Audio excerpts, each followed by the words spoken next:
Olá, povo de Deus, sexta-feira, 7 de fevereiro de 2025, quarta semana do tempo comum. Nossa reflexão de hoje é a partir de Hebreus 13, de 1 a 8 e Marcos 6, de 14 a 29. Irmãos, perseverai no amor fraterno, não esqueçais a hospitalidade, pois graças a ela alguns hospedaram anjos, sem o perceber. Lembrai-vos dos prisioneiros, como se estivesseis presos com eles, e dos que são maltratados, pois também vós tendes um corpo. O matrimônio seja honrado por todos e o leito conjugal sem mancha, porque Deus julgará os imorais e adúlteros. Que o amor ao dinheiro não inspire a vossa conduta. Contentai-vos com o que tendes, porque ele próprio disse: eu nunca te deixarei, jamais te abandonarei. De modo que podemos dizer com ousadia: o Senhor é meu auxílio, jamais temerei. Que poderá fazer-me o homem? Lembrai-vos de vossos dirigentes, que vos pregaram a palavra de Deus, e considerando o fim de sua vida, imitai-lhes a fé. Jesus Cristo é o mesmo ontem e hoje e por toda a eternidade.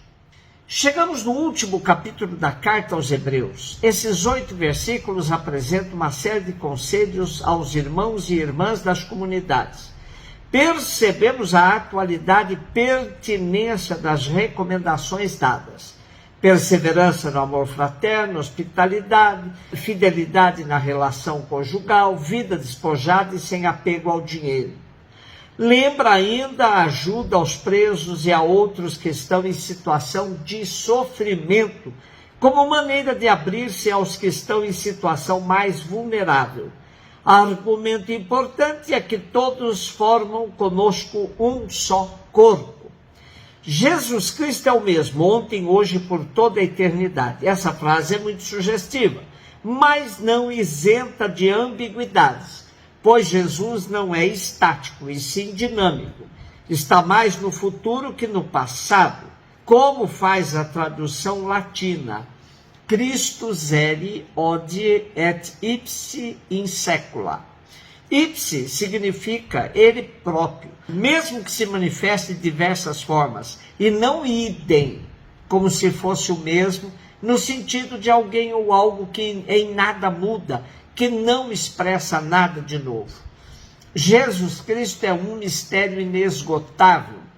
Cada vez que fazemos nossa aproximação de sua pessoa e sua prática, nos surpreendemos com coisas inteiramente novas e inéditas. Entendendo isso, a frase Jesus Cristo é o mesmo ontem, hoje e por toda a eternidade ganha um sentido forte de atualidade permanente do mistério do Cristo em todos os tempos. Marcos 6, 14 e 29. O rei Herodes ouviu falar de Jesus, cujo nome se tinha tornado muito conhecido. Alguns diziam: João Batista ressuscitou dos mortos, por isso os poderes agem nesse homem. Outros diziam: é Elias. Outros ainda diziam: é um profeta como um dos profetas. Ouvindo isso, Herodes disse: ele é João Batista. Eu mandei cortar a cabeça dele, mas ele ressuscitou. Herodes tinha mandado prender João e colocá-lo acorrentado na prisão. Fez isso por causa de Herodíades, mulher do seu irmão Filipe, com quem se tinha casado. João dizia a Herodes: não te é permitido ficar com a mulher do teu irmão. Por isso Herodíades o odiava e queria matá-lo, mas não podia.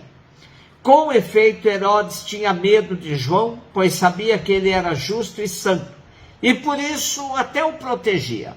Gostava de ouvi-lo, embora ficasse embaraçado quando o escutava.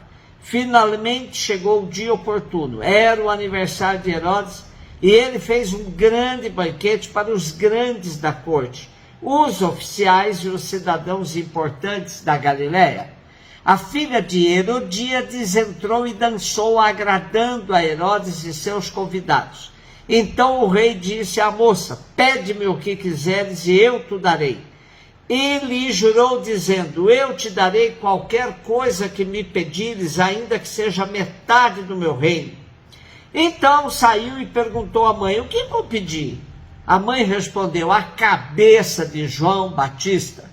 E voltando depressa para junto do rei, pediu: quero que me des agora, num prato, a cabeça de João Batista. O rei ficou muito triste, mas não pôde recusar.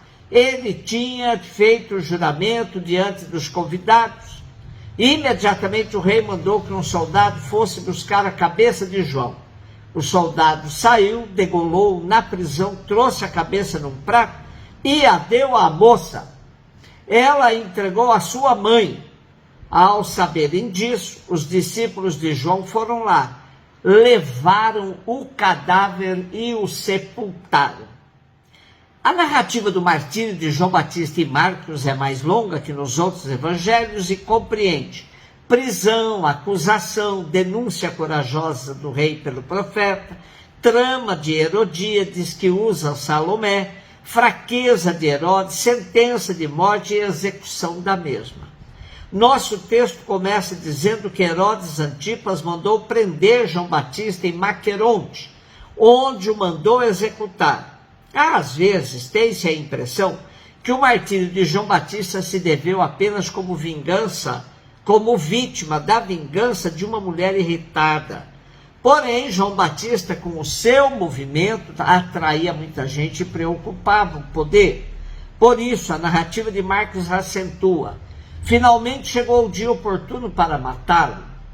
E esse momento transformou o banquete de Herodes no banquete de morte, e que nunca mais vai dar sossego à frágil consciência do rei assassino, que passará a vida atormentado. Agora não é um fantasma de João Batista que mexe com a cabeça do rei, e sim a presença libertadora de Jesus. Herodes, sabendo da fama de Jesus que se espalhava, disse: ele é João Batista.